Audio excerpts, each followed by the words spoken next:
Hello, my name is Quay Skankey. Now, one may think in order to challenge an army, you would need one of the following things: weaponry, vehicles such as tanks. You may need aircrafts. You may need an army of your own. But in reality, you need only one thing: bravery, as is evident in the 1989 Tiananmen protests and massacre, and specifically with the famous hero, Tank Man. Now, Tank Man, even though he doesn't have a name, is revered as one of the most influential heroes of all time. The goal of the speech is to express the situation of the Tiananmen protests and massacre, and why Tank Man doing what he did was so influential. Thank you for listening, of course. But where do we begin? Well, what was the Tiananmen protests all about?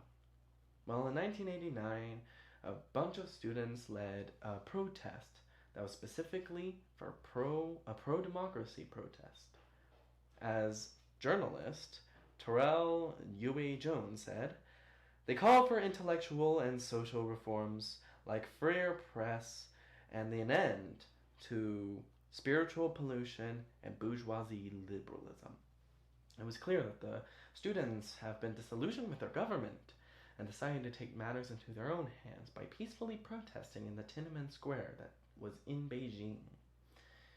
Now, how did the government respond to this? Well, by cracking down on it, of course.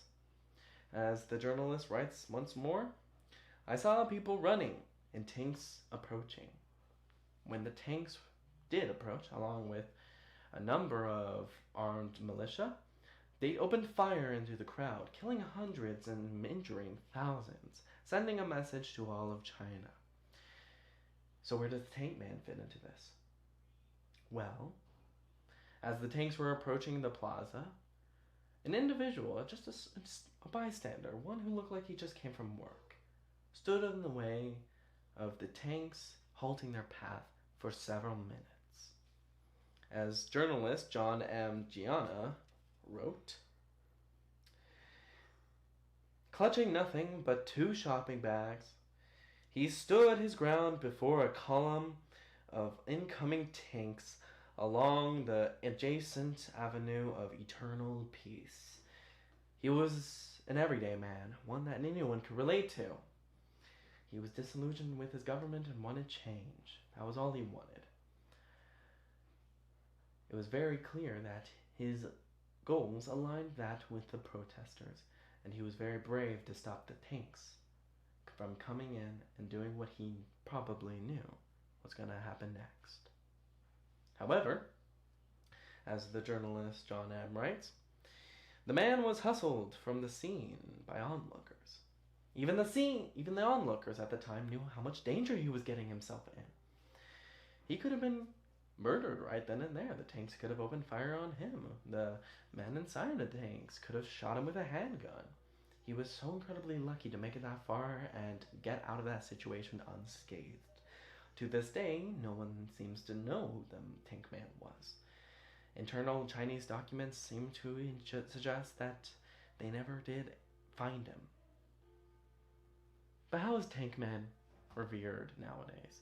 Well, by the international community, he is revered as an international symbol of rebellion.